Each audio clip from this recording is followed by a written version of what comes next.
Capricorn, hi! Welcome to Mystic Queen PH. At ito ang part 2 ng inyong reading for 2026. This is about your money, career, finances, ang inyong kaperahan. So we will see ano yung energies na parating sa inyong kaperahan ngayong 2026. Ayan, paalala lang, ang reading na to ay general reading. So maaari kayong makarelate, maaring hindi. Just take what resonates.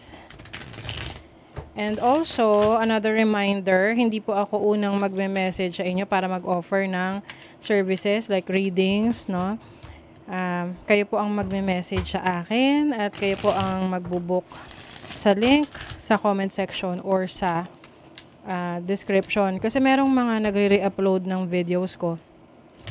Nagpapanggap sila na si Mystic Queen PH. At mini-message yung mga nagko-comment, viewers, ganyan, kung sino-sino, na nag-o-offer ng reading. Hindi ko po yun gagawin, ha? So, mag-ingat kayo sa mga scammer. Kasi isa-scam lang kayo nun. Dahil unang-una, bakit magnanakaw sila ng videos, tapos magpapanggap sila na ako. 'Di ba? Oh, yun pa lang eh. So, ingat sa mga ganyan. Naglipa na sila. Kahit saan pa yan, sa Instagram, sa Facebook, sa TikTok, sa YouTube. Okay, Caps. Let's see. Ang mga Capricorn, ano ang parating sa inyong kaperahan? Money, career, finances for the Capricorn. You have Midheaven. Oh. Ito yung ang Midheaven kasi ito yung pinakamataas na potential na pwede mong maabot sa buhay mo. You are reaching new heights. You are reaching the highest point in your career. Oh, 'di ba? 2026 is the best time for your career, Capricorn. Lalo na at si Pluto ay finally aalis na. Or umalis na ata, ano ba? Wala na si Pluto, no? Sa nasa Aquarius na siya. So, this is the time for you to set new goals and focus on achieving your goals. Meron ditong confrontation. Maaring meron pa ring mga distraction, mga gugulo sa inyong mga plano. Pero make sure na may paninindigan kayo sa gusto nyo.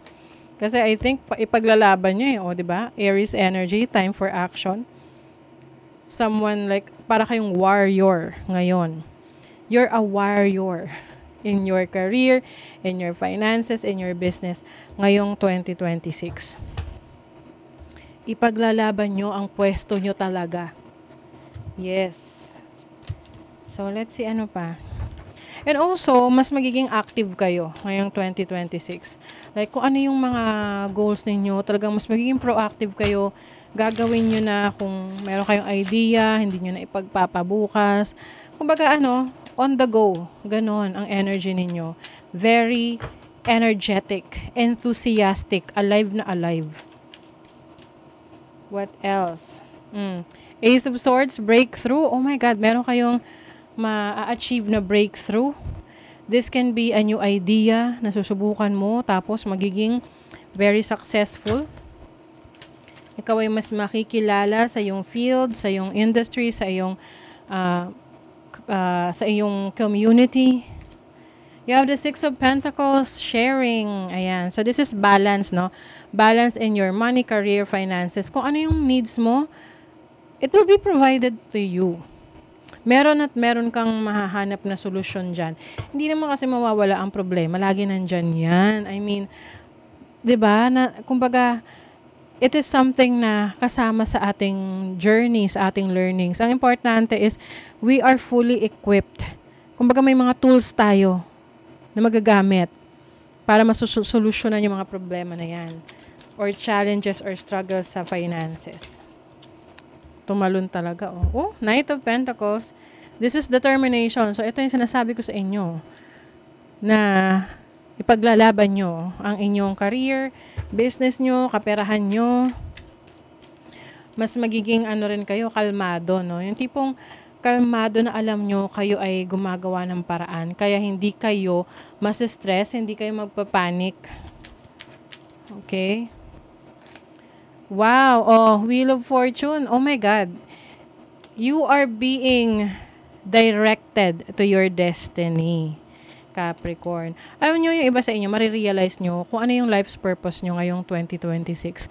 Like, you will realize na kahit mga ilang taon ka na sa trabaho, career mo na yan, business na yan, tapos biglang itong breakthrough na to na darating sa inyo, dyan yung marirealize na, ito pala yung path ko, ito pala yung landas para sa akin. Kumbaga, sa dinami-dami ng mga direksyong tinahak mo, mauuwi ka pa rin talaga sa iyong destiny. 'Di ba? Five of Cups, merong losses. May mga times na, syempre, may mga missed opportunities, no? But it doesn't mean na wala nang oportunidad. Ayan, meron pang dalawa rito. Kaya ang advice dito is to always look for other opportunities, hindi lang kung ano yung nawala sa'yo. Kasi, pag may nawala, may papalit, may darating. Ganun yun. Ganun yung cycle ng buhay. Kaya, minsan, nalulungkot tayo sa mga bagay, sitwasyon, tao na nawawala sa atin, sa buhay natin, sa kung ano mang paraan. Pero lagi mo isipin na yung mga yon, may dahilan bakit wala na sila or wala na yon, yung bagay na yun sa buhay mo. Kasi nga, meron ka ng bagong dapat i-explore sa iyong life. 'Di ba? You have the Eight of Swords. Iwasan ang pagkakaroon ng overthinking. Minsan, in-overthink natin ang isang sitwasyon. Yung para bang, pag nagkaroon ng challenge, iniisip mo, bakit anong nangyari to? Anong pagkakamali ko? Anong kulang? Sometimes we become hard on ourselves, no? Tayo rin mismo nagpapahirap sa sarili natin. Okay? Kaya, mas maganda na, labas-labas ka rin. Have fun, enjoy, 'di ba? Oo, maaring iba sa inyo maapektuhan kayo ng isang challenge sa inyong personal na buhay. Pwedeng personal na buhay ito na maapektuhan yung inyong creativity, yung inyong productivity, but it doesn't mean na hindi ka nakikilos, 'di ba? Ano pa ang kaperahan energies for Capricorn? Oh, wealth visualization. Meron kang i-visualize sa financial success mo. Magkikreate to ng, maaari ikaw magkikreate ka ng vision board. 'Di ba? Sino nakagawa na rin sa inyo ng vision board? Yung iba, piniprint nyo o kaya mga cutouts, no? Pinagdidikit-dikit nyo yung mga gusto nyong manifest, no? Sa buhay ninyo. Ayun. So, another thing na sense ko rito, Capricorn, is maaring ang merong personal challenge sa buhay nyo na makakaapekto sa inyong trabaho, career, or business. Pero lagi nyong isipin na yan ay lilipas din. So, wag nyong hayaan na parang tumigil yung mundo nyo dahil lang doon. Or parang maging frozen kayo at hindi na kayo makakilos dahil doon. Okay? Life goes on. Okay? So, wealth visualization. Magme-meditate ka para ma-attract mo yung abundance sa buhay mo. Entrepreneurial spirit. So, meron kang kakainan for business Oo, syempre Capricorn ka Yun yung itatap in mo. Yan. Meron kang passion or skill na i-monetize mo, na pagkakakitaan mo. Ngayon kasi madali na lang din na kumita ng pera, no?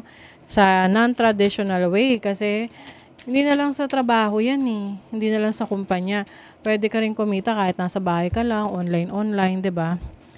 Continuous learning, yes, importante rin. Kasi iba sa inyo parang tumitigil na kayo sa knowledge, no? So kaya kailangan mas galingan nyo pa, dagdagan yung abilities, knowledge, improve kasi lahat naman ng information, ng knowledge nagbabago over time. So, kailangan ina-update mo rin yung sarili mo. And also, professional networking. So, you will meet people na in alignment to your goals, na tutulong sa'yo na ma-achieve yung mga sinet mo na pangarap sa buhay. And also, pagpapalawak rin ang network mo. If you are into content creation, social media, mas lalawak yung reach mo. Ayan. Use your keen perception and skill in making decisions. Do not delay.